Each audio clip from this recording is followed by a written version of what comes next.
Сәлеметсіздер ме, құрметті оқырмандар және әлеуметтік желі көрермендері. Бүгінгі бірге оқиық әдеби айдарын 1100 қызықты деректер сериясына арнап отырмыз. Бүгін мен сіздерге Әмір Темір жайлы оқып беремін. Темір, Әмір Темір немесе Ақсақ Темір деген бірнеше лақап аттарымен белгілі.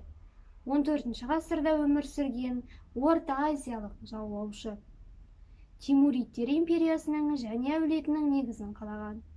Барлас руының түркі тілдес тайпаларына жатқан. Қазіргі ұрпақтарын өзбек халқының ішіне кіреді.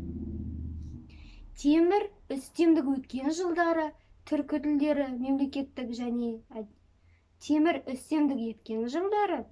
түркі тілдері мемлекеттік және әдеби тілге айналды. Түрік әдебиеті көптеген жаңа шығармалармен толықты. Мәдениет, сәулет өнері дамыды. Сол кезеңнің әйгілі сәулет өнерінің біріне Қожа Ахмет Яссауи кесенесін жатқызуға болады.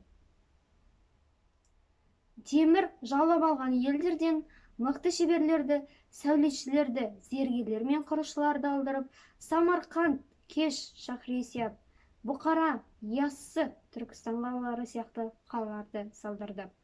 Әсіресе империясының астанасы болған Самарқандтың барынша өркендеп, гүлденуіне күш салды. Ол көркем өнердің қолдаушысы болғанымен, жаулап алған жерлерінде көптеген ірі ғылыми орталықтарды қиратты.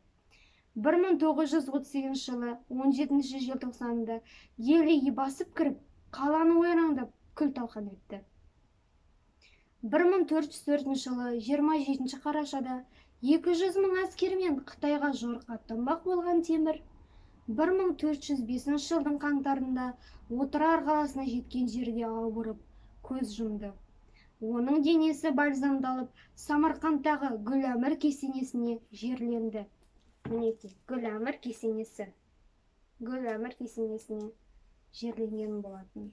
Келесі кездескенше сау саламатта болыңыздар, білімімізді бірге жетіліп, қызықты кітаптарды және 1100 қызықты деректерді бірге оқиық.